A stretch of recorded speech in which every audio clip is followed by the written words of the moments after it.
Chapter 801 Plea. After a brief moment of stupefaction, Emlyn couldn't help but look around. He suspected that the world was lurking around him, as though he was one of the nearby believers. After all, he had never mentioned the mental terror candle at the Tarot Club. Bishop Utrovsky seldom had conflicts with others, so he almost never used any mystical items.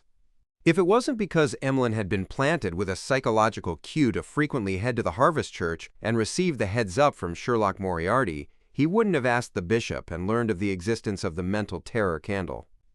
At that instant, everyone looked like the world to Emlyn. Be it the plump middle-aged man, the granny with a gray headscarf, or the fashionable beauty, he felt that all of them looked like they had something similar to the world. No, I must figure it out.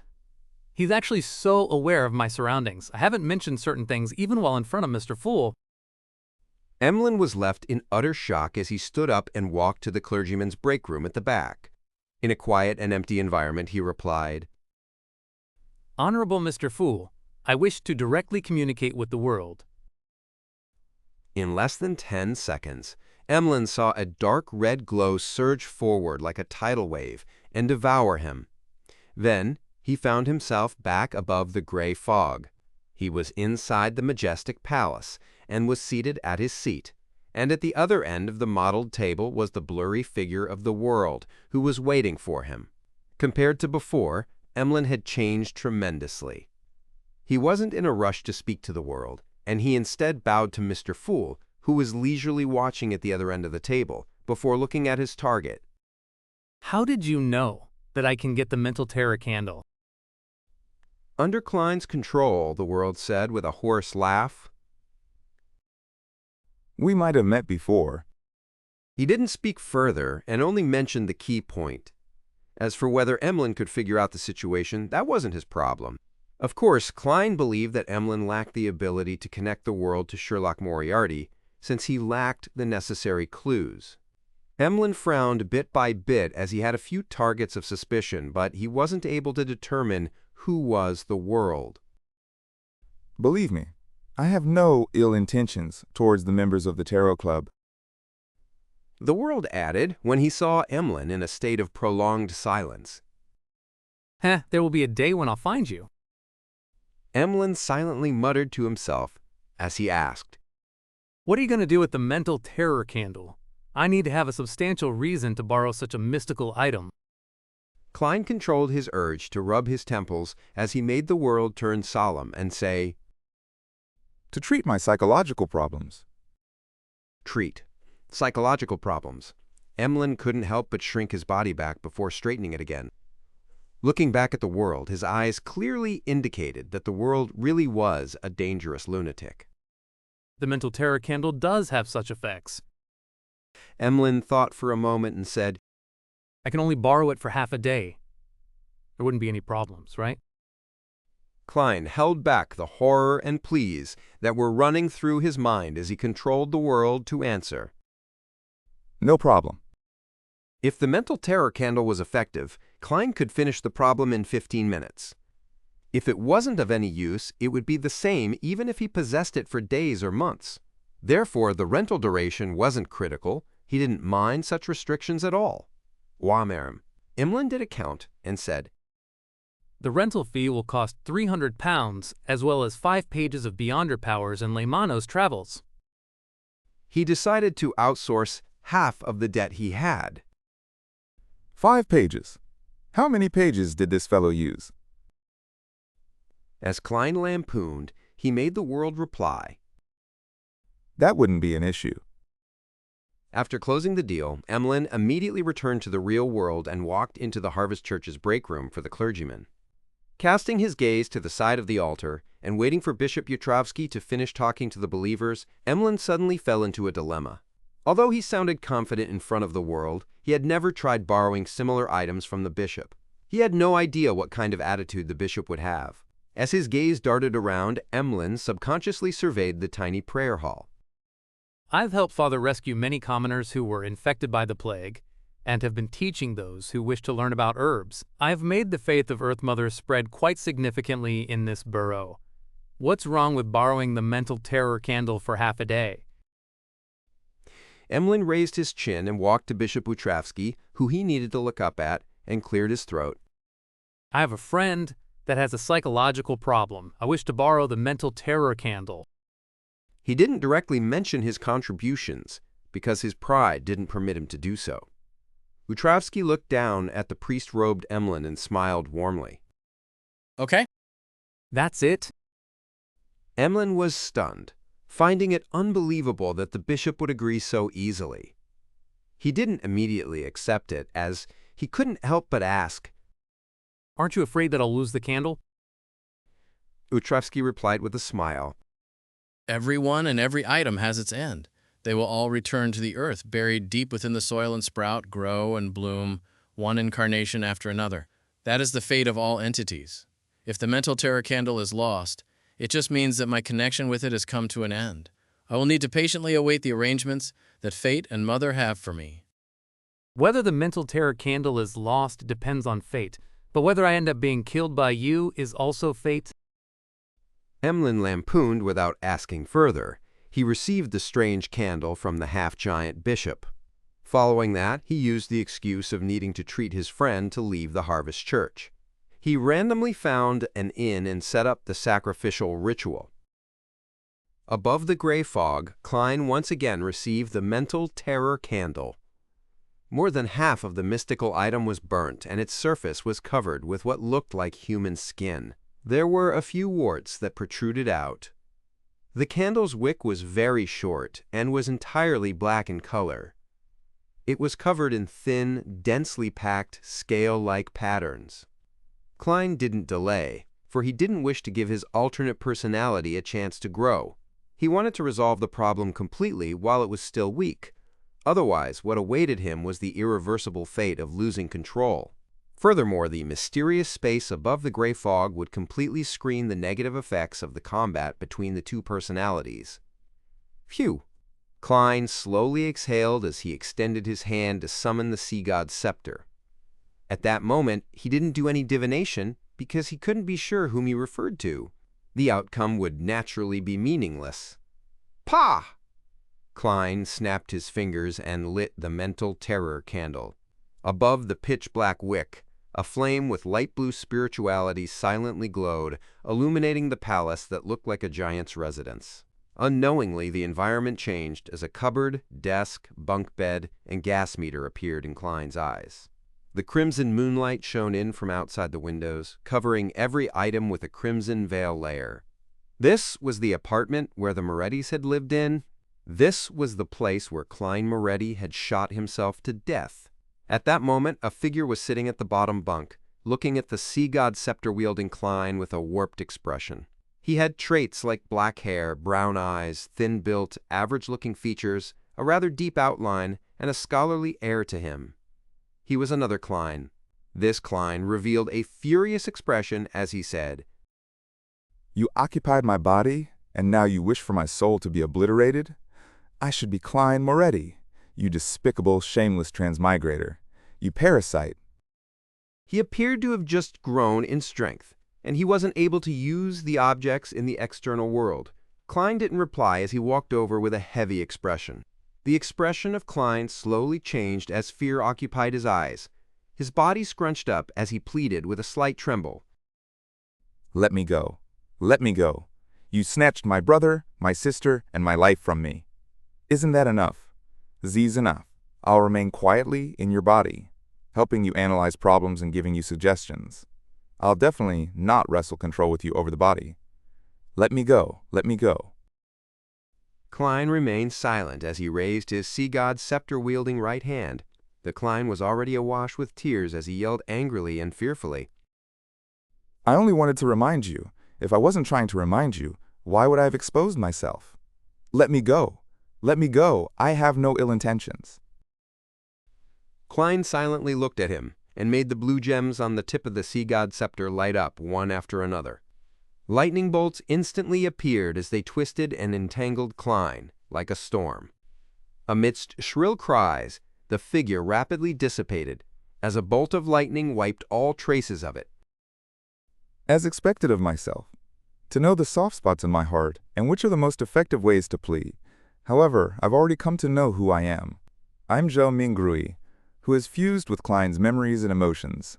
If I were to let you go, it would be equivalent to splitting the two up, admitting that they are opposing parties. That way, I'll immediately lose control once I return to the real world. Klein lowered the scepter and closed his eyes as he sighed silently. Then, he ultimately maintained his lucidity as he left the mind world. Chapter 802, Follow-up Solutions. When Klein opened his eyes again, the threats and pleas in his mind had vanished. The light blue flame before his eyes continued burning on that pitch-black wick. He seriously inspected the state of his spirit body and confirmed that the signs of chaos were gone.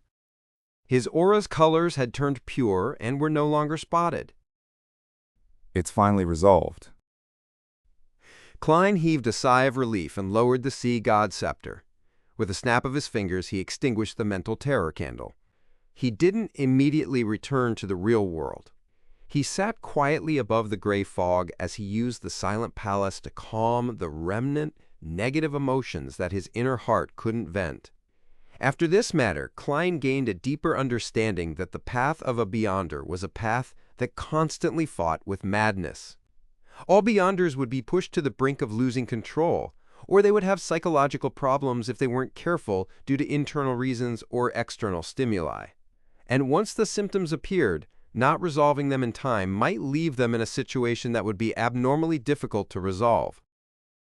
The split personality that was created was a result of internal and external factors. The cause is a result of me being a transmigrator. Yet, I fused with Klein Moretti's memory fragments and received parts of his emotions. I was naturally inclined to having a dissociation. Together with me trying to steal the Antigonus family's notebook recently, it's akin to me walking along the boundary of an abyss, to act as Dwayne Dantes. The stress is immense, so after being agitated and mentally corrupted by the keeper's near loss of control, the problem erupted. As Klein raised his hand to rub his temples, he vanished from above the gray fog. Just as he returned to his body, Klein felt his mind and spirit were a lot more relaxed. It felt like a dusty window had been carefully wiped clean, and the additional faceless potion he had consumed was fully digested. The alternate personality that appeared is really a result of all the past psychological problems. I was able to resolve the problem with the mental terror candle, which is equivalent to receiving a complete and effective psychoanalysis.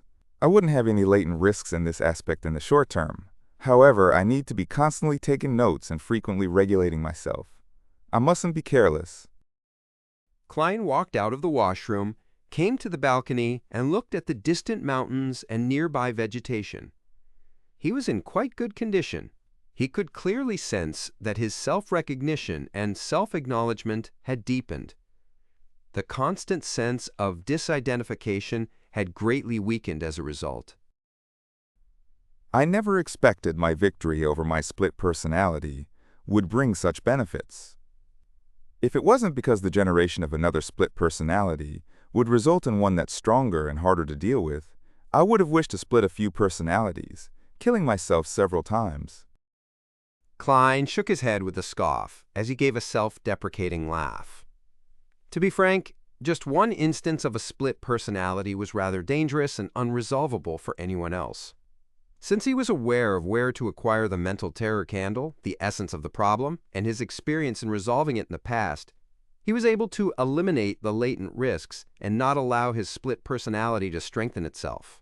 Otherwise, the best outcome would be the state in which Bishop Utravsky was in, and the worst outcome would be a gradual loss of control until it became an inevitability.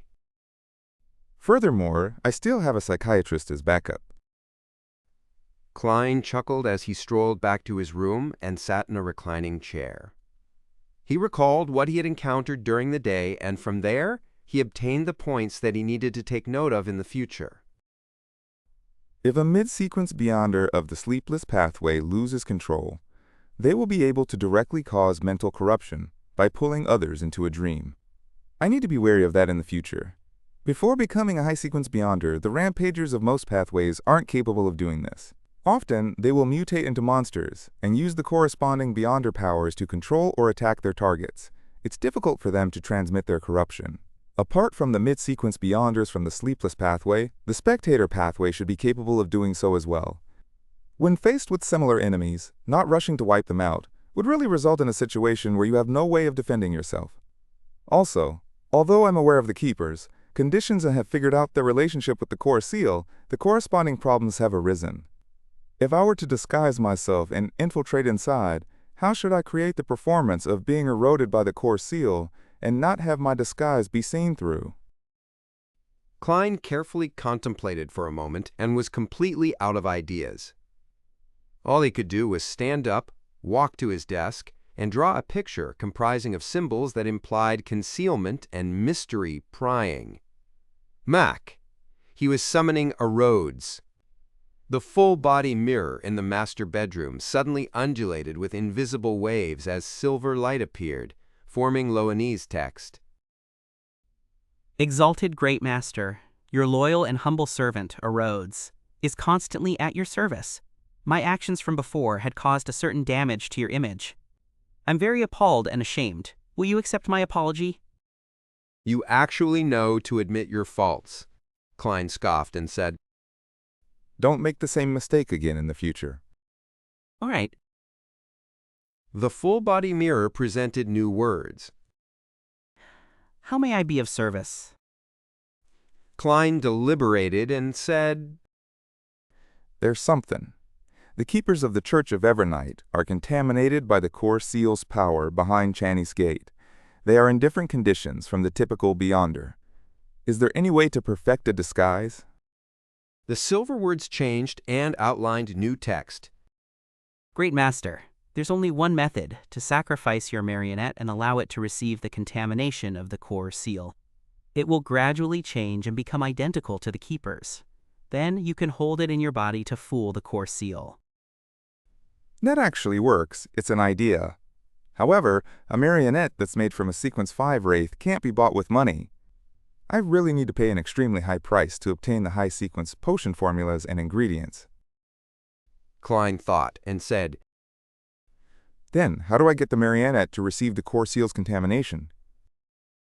Typically speaking, a wraith marionette might be detected by the seal before being forcefully purified and dispelled just as it approached Channis Gate, or even just appear in the prayer hall. The full-body mirror's waves stirred again as it accentuated a figure. The figure wore an old-fashioned veiled hat. She was tall with long chestnut hair. She was none other than Queen Mystic Bernadette. Erodes explained with a sentence made from silver words. Great Master, you can seek her help. Her? Queen Mystic isn't from the Evernight pathway. How can she provide any help? Or does she have a sealed artifact that corresponds to the high sequences of the Evernight pathway, making it similar to the core seal behind Channis Gate? Thankfully, Admiral of Stars needs a drop of blood from a mythical creature. When the time comes, apart from providing an item that can satisfy Will Septon, there's still a middleman fee for me. This will be the middleman fee. Klein thought as he nodded and said, Very good. You may return. Yes, exalted Great Master. Your humble servant, Erodes, awaits your next summoning. As a silver line of text appeared, Erodes outlined a palm with a handkerchief in hand as it shook it. The corners of Klein's mouth twitched as he looked at it, momentarily unsure how to respond.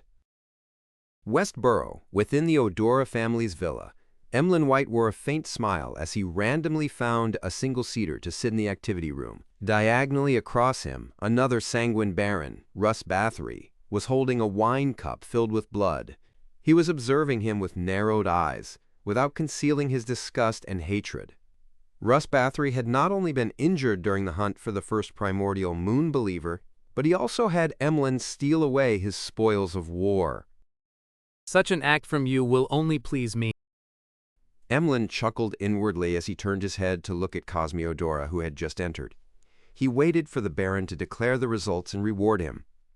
Cosmi forced himself to ignore Emlyn's gaze as he walked to the fireplace and said to all the sanguine present, I'm gathering all of you today because the final victor has emerged for the hunting competition.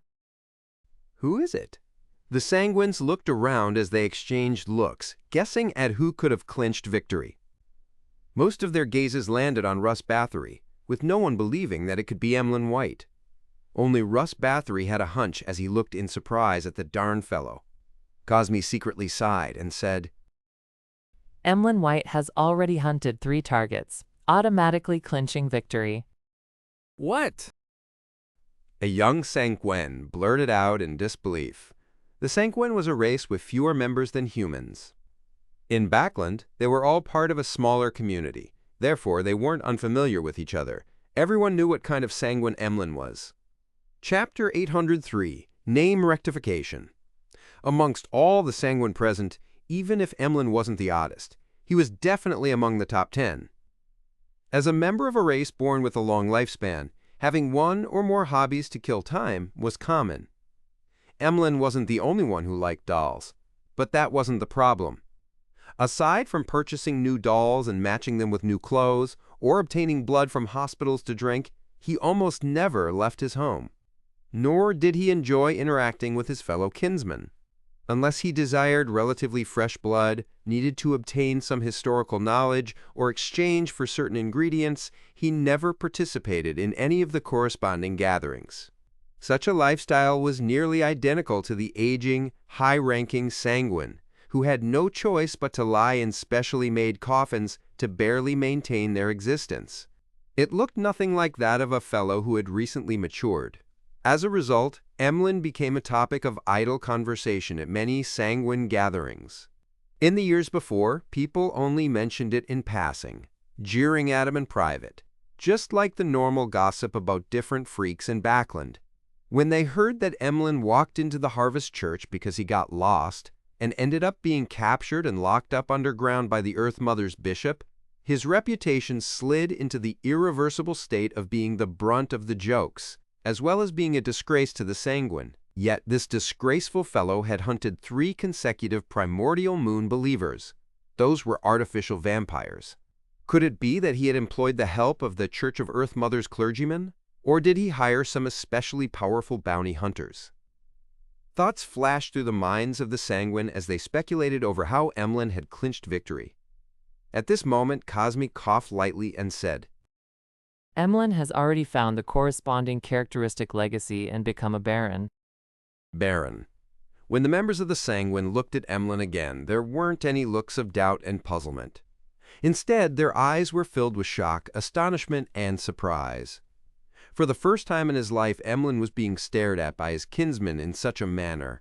He suddenly felt ethereal, as his mind was filled with joy. This made him wish to proudly tip his chin and say, All of you should be addressing me as Lord. This satisfaction is identical to me buying a doll I've been saving up and craving for. Emlyn sighed silently as he held back his tongue. He wore a faint smile as he slowly surveyed the area.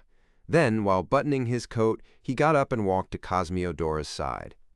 After the other Sanguines snapped back to their senses as they looked at the 2 barons with mixed looks, Cosme finally said, The champion of the hunting competition will enter the final list of Viscount candidates and obtain free help for the ritual. In addition, he will also receive a ring created by the ancestor. As he spoke, Cosme took out a silver jewelry box engraved with complicated patterns. Snapping it open, he showed it to all the Sanguine present.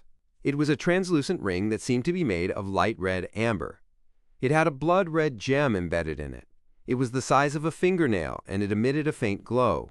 Cosme gave a rough introduction. It's called Lilith's ring.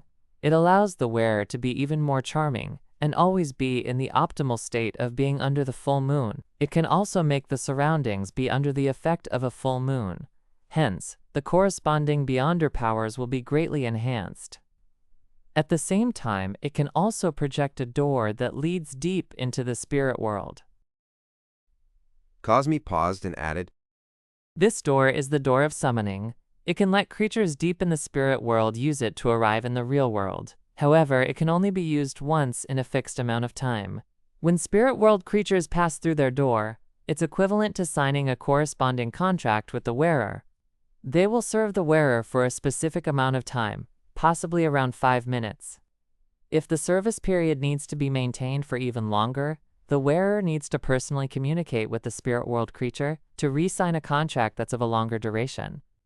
Under normal circumstances, the strength of the summoned spirit world creature will be equivalent or slightly stronger than the wearer, but there's the possibility of them being much weaker or much stronger. There was once a viscount who relied on this ring to summon a demigod-level spirit world creature.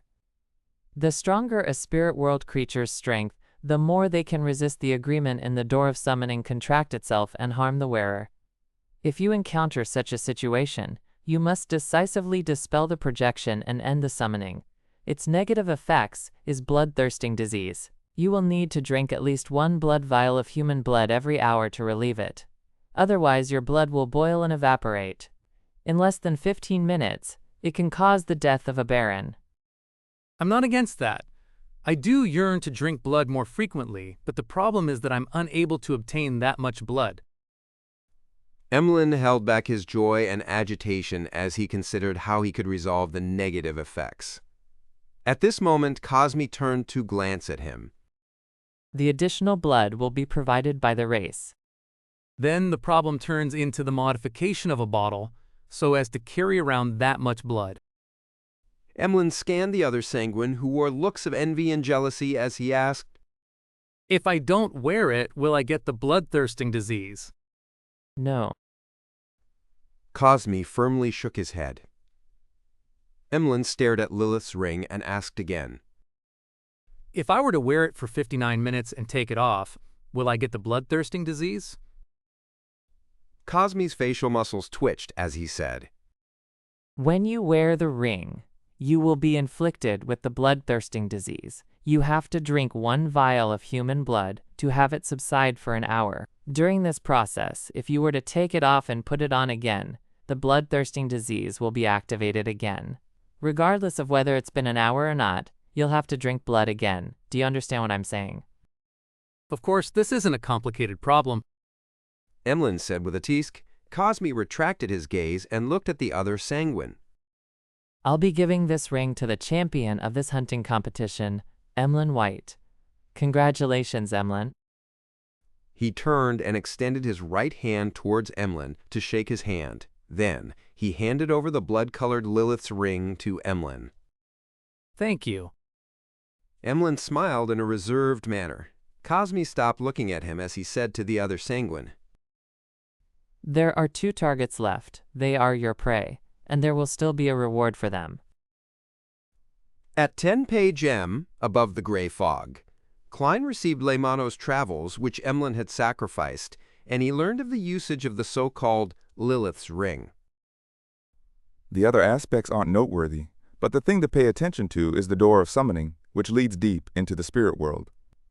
Perhaps there will come a day when the one passing through that door is an ancient goddess, Lilith. Of course, many conditions need to be met. As Klein made a bold hypothesis, he flipped open Leimano's travels and checked the Beyonder powers which Emlyn had used and replenished. He used up all of the lightning strikes. Traveling is gone as well. This fellow really doesn't feel the pinch when using the powers of others. He added a Wings of Darkness.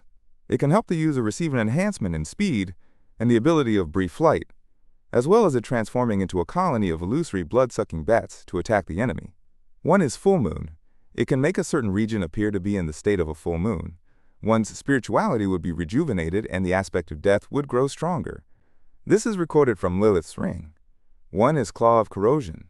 It can cause one's fingernails to grow another segment with mysterious symbols and patterns. They would be sharp enough to slice through steel. It would also come with potent corrosive abilities, making it the nemesis of defensive methods like scales and skin. One is Animal Sense. It can communicate with animals and control them while also sharing their senses. If used well, this has wondrous effects. I've never seen Emlyn use it before. What a waste. One is Abyss Shackles. It's a spell belonging to the darkness domain. It can make the darkness or shadows condense into a chain that controls or restrains the enemy. Mintecha, pisaku handreko hezecha, shulhandrecha, pisaku, there's no door of summoning. That's right, it should be very difficult to record. With Emlyn's personality, he would have given up after a few failures. As Klein flipped through Leymano's travels, he used divination and his mysticism knowledge to interpret the new Beyonder powers. Retracting his gaze, he summoned the sea god's scepter over, added a few pages of lightning strike. This was in line with his fear of lacking firepower. Then Klein used the sun brooch to record holy light summoning and holy water creation, allowing Leymano's travels' Beyonder powers to become more varied. After doing all of this, he closed the notebook and picked up the mental terror candle. After settling the split personality in the afternoon, he didn't immediately return the mystical item. Instead, he had the idea that since it belonged to the spectator domain, it was possible that it could help him explore the sea of collective subconscious inside Grozel's travels. Therefore, he planned on delaying it for half a day before returning it to Emlyn. To his surprise, he found from his research that the mental terror candle didn't have any effects of placating the mind or eliminating negative emotions. All it could do was let one enter the depths of a target's mind, and from there one could plant a cue or resolve a problem. Phew. Klein heaved a sigh of relief. Through the bestowment ritual, he returned the mental terror candle and Leymano's travels to Emlyn and Fors, respectively. Returning to the real world, he had a comfortable bath, and he read some papers and magazines before heading to bed. Amidst his reverie, Klein suddenly woke up, aware that someone had entered his dream. He saw the scene before him change as the sky was dark and deep. They were adorned with resplendent diamonds that left him awed and serene. A distance away, a singing voice sounded. The ethereal and common voice reached straight into his heart. Meanwhile, the clouds moved as the crimson moon half revealed itself, scattering down its mild glow. All of this made Klein feel as though he had arrived in the Evernight goddess's divine kingdom. In the dream, he felt relaxed and comfortable. This is. Klein suddenly realized the situation he was in. This was the arrival of a Beyonder from the Church of the Evernight. This Beyonder was using the dream to placate the tycoon, Dwayne Dantes, so as to heal the mental scars he suffered in the afternoon. What you are doing only disturbs my sleep. Klein silently sighed helplessly. Chapter 804, Archaeological Team. As he sighed, Klein indulged himself by relaxing like an ordinary person, enjoying a rare instance of serenity and comfort in his dream. After about 15 minutes, he finally waited to the point when the church's Beyonder that was sent to placate him had left. He thought, Finally, I can sleep in peace. Klein planned on opening his eyes out of habit before falling asleep again, but he realized that once he wasn't on high alert and on guard, the remnant sense of tranquility in his dream would allow him to directly fall into a deep slumber. That night, the quality of his sleep was extremely good, and he only managed to wake up at daybreak. Outside, the sun had just peeked out over the horizon, while the moon remained shining in the sky, and there was a slight howl from the winds. Klein lazily dazed in bed for nearly 10 minutes before picking up the golden pocket watch by his bedside table and snapping it open. Shining, he thought, It's not even 6:30. Should I roll over and continue sleeping, or should I wake up? Klein observed his physical condition and found his mind clear and brimming with energy. He didn't have any hint of feeling lethargic, so he decided to get out of bed to wash up before walking to his balcony to take a look at the orange vista. In this season, due to the wind, Backlund didn't have thick smog. Together with the environmental measures put into place over the past few months, the skies were often blue and the air fresh. The gardeners were already busy in the garden, and the parlor maid and handyman were heading to the market. Other than them, the surroundings were calm and peaceful. This invigorated Klein as he temporarily forgot all his troubles. He felt that the world belonged to him at that moment. With a faint smile, he silently enjoyed the scenery. In the next 15 minutes, servants would walk out from the surrounding houses in pairs or threes. They were either holding baskets or leading horses. The entire borough seemed to come to life as the sunlight grew brighter. Klein silently sighed. This is what life should be like. he had the sudden urge to take a stroll. He turned around and left the balcony and walked to the door. Wo muss er kam? Outside the master bedroom, Richardson was already waiting outside. It was impossible to guess what time he had woken up. This was the most difficult thing about a valet.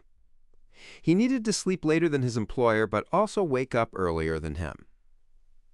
Richardson said, "There's another hour before breakfast. Sir, if you wish for it to be brought forward, the kitchen will be ready within 15 minutes. Richardson didn't ask Dwayne Dantes why he had suddenly woken up so early. Klein chortled and said, There's no need to bring it forward. I plan on taking a stroll first. Richardson said, Very well, sir. Richardson entered the bedroom, and based on his employer's suggestion, he chose a coat and helped him wear it. Finally, Klein wore a silk top hat and held a gold inlaid cane before walking down to the first floor. Leaving the residence, he strolled down the street that was lined with Intis parasol trees and black street lamps until he reached the other end. Along the way, each residence's garden emanated a faint fragrance as the green leaves of the trees created a sense of tranquility from high above. Pedestrians were in pairs or threes in what seemed like a sparse street. The occasional carriage that drove by would break the silence before quickly leaving. Klein enjoyed the morning, taking in the pleasantness of waking up early. He felt that the negative emotions from yesterday were evaporating bit by bit and vanishing.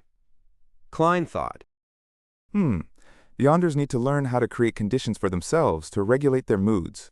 By taking this stroll, the bishops at St. Samuel Cathedral will likely know that Dwayne Dantes has completely recovered. They won't disturb my sleep in the middle of the night. As Klein's thoughts wandered, his gaze swept past 39 Bokeland Street. It was Member of Parliament Mock's residence. Its external perimeter was in the form of sharp iron rods, allowing passers-by to appreciate the beauty of the garden within through the gaps. While moving his gaze away, Klein saw a familiar figure. It was Hazel with her long black-green hair and dark brown eyes. This beautiful and proud lady was strolling through the garden's trails with her maid, looking around from time to time. More. Klein lampooned. She woke up early as well? Her quality of sleep is excellent because she doesn't need to head down the sewers in the middle of the night. He retracted his gaze as he continued proceeding forward. Glancing at Richardson, who was silently following behind him, Klein suddenly thought of the news reports, magazine articles, and novels he had recently read about the southern continent. He consciously kept up with the content of that region because that would flesh out his persona as Dwayne Dantes. After all, a lot of what he knew about the southern continent stemmed from the pirates, adventurers, and the Fog Sea's strongest hunter, Anderson. He had no idea if they were exaggerated or fabricated. Klein's thoughts whirred. The information I've read recently and in the past were about people who struck it rich in the southern continent before returning or had just decided to stay there. This makes Backland residents believe that there's gold everywhere in the southern continent, and that there are opportunities to strike it rich. Even common wood and sap can be used for many things, allowing one to exchange for plenty of pounds. That's why the kingdom frequently goes to war with countries like Fasak and Intis to vie for the colonial lands. If not for the commoners' inability to save up for the ferry tickets or dare to smuggle themselves there, I'm sure a large number of people would swarm it. He casually asked his valet, What's your impression of the southern continent? He remembered that Richardson was born in a manor over there. He had only been brought to Backland when he was an adult. Richardson paused for a few seconds and said, Sir, I actually do not know much about the southern continent because I was spending most of my time in the manor. I had few opportunities to head out. Klein said with a chuckle. Just tell me of your impressions, your true impressions. You don't have to hold back. I just want to have a general understanding. As you know, they all believe me to be an expert of the southern continent, but in fact, my experiences are only limited to a few places and merchants. Richardson nodded and bowed his head as he looked at his toes that were walking forward. My impression of the southern continent is hunger, exhaustion, pain, as well as pining for the world after death. Klein repeated those three words. Hunger, exhaustion, pain. You walked into Balkland Street without making any further inquiry? East Chester County, in a building beside Stone University, Audrey was looking at the collections obtained by the Relic Search and Preservation Foundation. She had originally planned on coming on Tuesday afternoon, but Associate Professor Michelle Duth had participated in an academic conference in Balkland, therefore only returning today. As a result, she had no choice but to change her plans. Michelle introduced the item inside the glass cabinet to the beautiful aristocrat. This pair of boots was discovered by a farmer in a mountainous ruins in Stone. Its shape and traits match the societal trends of the Fourth Epoch. Audrey looked over with interest and discovered that the ends of the boots were curled like a clown's. The heights of the curled parts weren't uniform. One was 3 centimeters and the other was 5 centimeters. They didn't look like a pair, Audrey thought. The Fourth Epoch's asymmetrical style. I wonder what level it is for 3 on the left and 5 on the right. Audrey retracted her gaze and followed Associate Professor Michelle to the next exhibit. At the end of the tour, Michelle pointed at the glass case diagonally ahead of them and said, This coat of arms was delivered a few days ago. It involves the very ancient worship of dragons. Dragons. Audrey strode forward in a reserved manner and saw a grayish-white dragon with its wings spread out engraved on the coat of arms. Where does it come from? Audrey asked, just as she did before. Michelle answered, It's from a village named Heartlark. This Loanese word doesn't have an archetype in ancient Fasak. Apparently it was written like how it's read. Heartlark. That's the village which I previously visited that had the folk tradition of worshipping dragons. In the sea of collective subconscious of the people there, there's a mind dragon in it. The 20-year war notebook which I previously obtained from Associate Professor Michelle was from a local knight named Lindalira. He was suspected to have something to do with that mind dragon. Audrey nodded in thought as she deliberated over her words, wishing to ask about the person who had found the coat of arms. At that moment, Associate Professor Michelle's expression turned abnormally heavy. Accompanying the discovery of this coat of arms was a tragedy. A tragedy? Audrey didn't hide her surprise. Associate Professor Michelle sighed and said, An archaeological team entered the village to study the folk tradition of worshipping dragons, but that night, one of the members went mad. And this mental illness was apparently contagious. The entire archaeological team later went mad, killing themselves or each other. In the end, none of them survived. This coat of arms was found among their remains. It was first taken away by the police, and after confirming that it's without problems, only then did they donate it to us. Audrey's eyes dilated as she inwardly repeated Associate Professor Michelle's words. An archaeological team entered the village, and the members went mad, one after another. Suddenly, an idea came to mind. Psychology alchemists. The members of the archaeological team were members of the psychology alchemists. Chapter 805, Meeting Up. Inside the building of the Relic Search and Preservation Foundation, Audrey, whose thoughts were undergoing an upheaval, blinked. She took note of her body language and expressions as she drew a crimson moon on her chest in a half-genuine manner. She said with a sigh, What a tragedy. I hope that their spirits can rest in peace. The reason she had guessed that the archaeological team had comprised of members of the psychology alchemists was that she had previously received a mission to help the organization obtain a notebook related to the 20-year war from Associate Professor Michelle. And this notebook belonged to the knight from Heartlark Village, Lindalira. Back then, Audrey had made a request to Mr. Fool and relied on magic mirror divination to determine the origins of the notebook. She discovered that it was deeply connected to the village that worshipped dragons. As she knew ahead of time that there was a mind dragon hiding within the sea of collective subconscious, she ultimately chose to hand over the notebook to the psychology alchemists in consideration of her lacking sequence and strength. That also meant the psychology alchemists had quite a significant chance of locking on to Heartlark Village through the notebook before heading over to find their target. Another factor that Audrey used in her judgment was the strange mental illness that the archaeological team suffered. It had spread like a plague, causing the people to go mad in batches. In the real world, there was a probability that mental illnesses were hereditary, but it was almost impossible to be contagious. But in the mysterious world, in the world of the mind and consciousness, chaos and madness could be spread to others through spirit channeling, dreams, and the subconscious.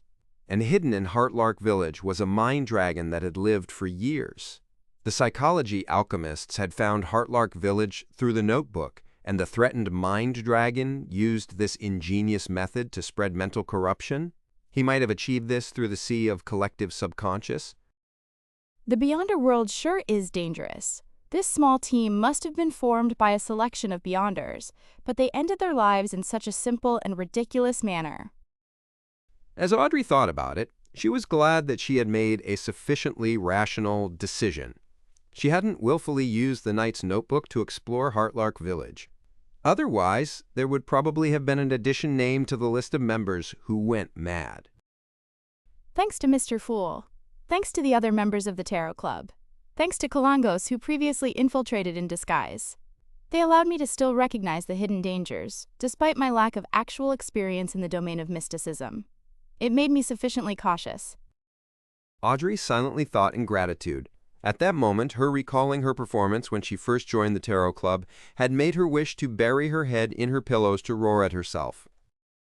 Audrey, you were that naive and immature back then. Thankfully, you met Mr. Fool.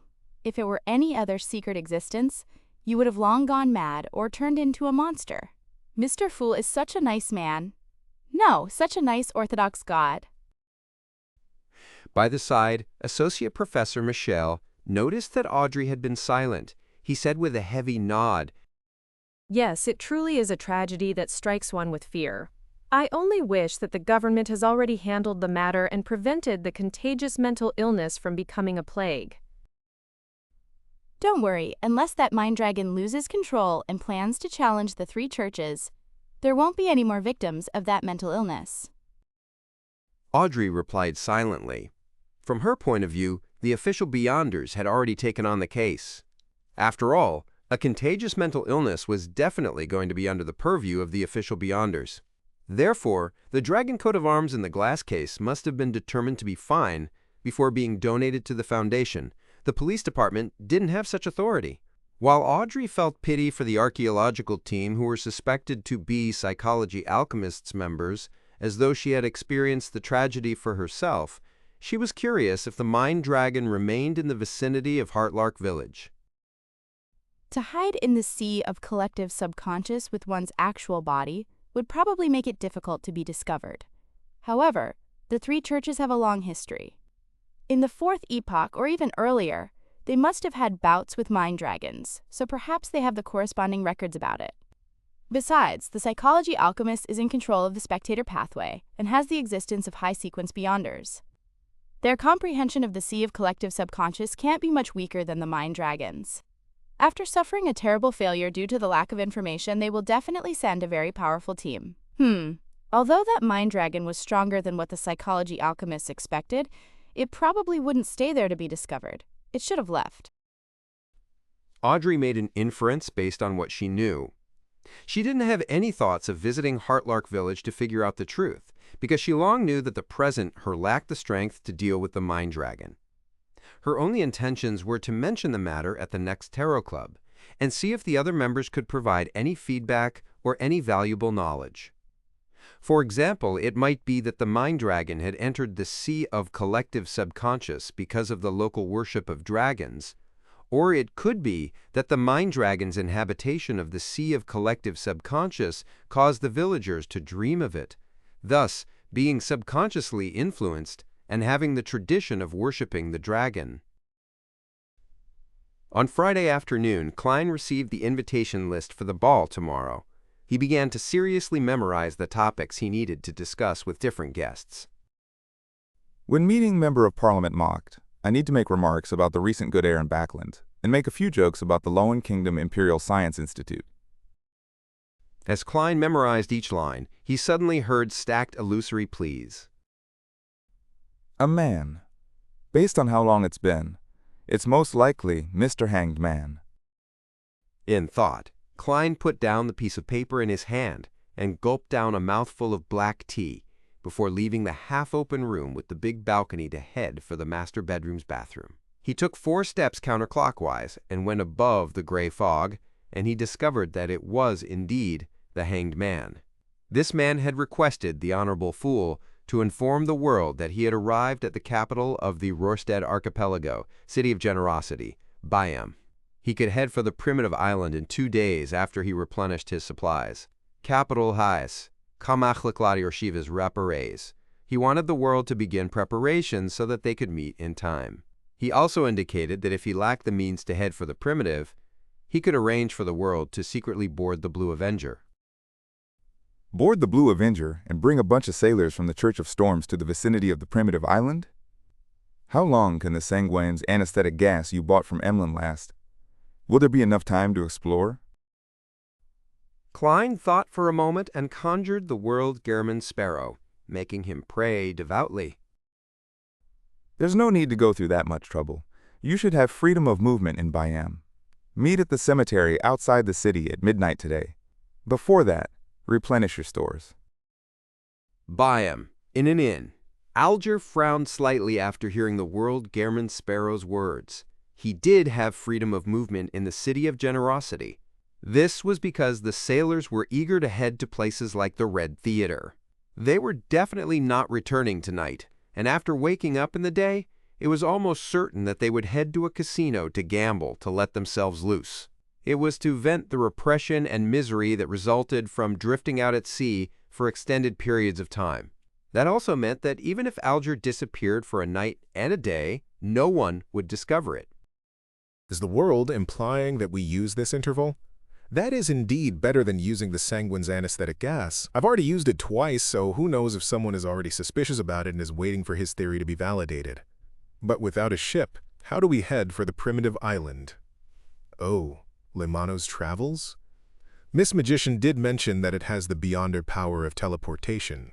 However, there's only 1 page, making it impossible for a return trip. Alger relied on his strong ability to connect matters to vaguely guess at Gehrman Sparrow's intent, but he believed that the necessary conditions were lacking. With these doubts in mind, he found his contact with the Resistance and replenished his storm charms that were made with tin. When it was 11 at night, Alger secretly left his inn and headed out of the city under the shadows. He wasn't worried that the sailors would discover his disappearance, because he too had physical needs. It was possible that he was sleeping in a lady's bed in the Red Theater and was unwilling to return, and there were many such brothels in Byam, with many prostitutes in existence. It was impossible to say that there was something wrong with him because he wasn't at the Red Theater. Once he left Byam, Alger walked on a narrow road where horse carriages couldn't pass as he headed for the mountain side of the mountain range beside the sea. Suddenly his gaze froze as he noticed something. Under the crimson moonlight's illumination, the mountain that originally existed had vanished, and the area underneath, such as the piled stones, vegetation, and terrain, changed almost completely. Alger had come from the Resistance's private harbor earlier. He hadn't managed to pay close attention to the mountain. Hence, he only noticed the abnormality at that moment. The mountain collapsed? It actually collapsed? Right, it was previously mentioned in the papers that Byam encountered a shallow earthquake, with its might being focused in the mountain range outside the city. Also, the church's deacon said that Gehrman Sparrow nearly destroyed Byam and that matter had demigods involved. Both of them occurred during the same period. Could it be caused by Gehrman Sparrow? He instigated a demigod-level battle, and he managed to successfully escape while killing Admiral of Blood. Alger's pupils dilated as his footsteps slowed down to a halt. He suddenly understood why the Church of Storms had placed great importance on Gehrman Sparrow, and why he had a bounty worth as much as 50,000 pounds. In the undamaged cemetery up ahead, a cold wind blew across it and towards Alger in the silent night. It made him tremble involuntarily. At that moment, Alger's heart stirred as he turned his head to look right. Underneath a giant tree, a figure quickly outlined itself in the shade. This figure had his hand on his top hat while he slowly looked up, revealing a thin face and cut features. The emotionless, dark brown eyes were none other than Gehrman Sparrow's.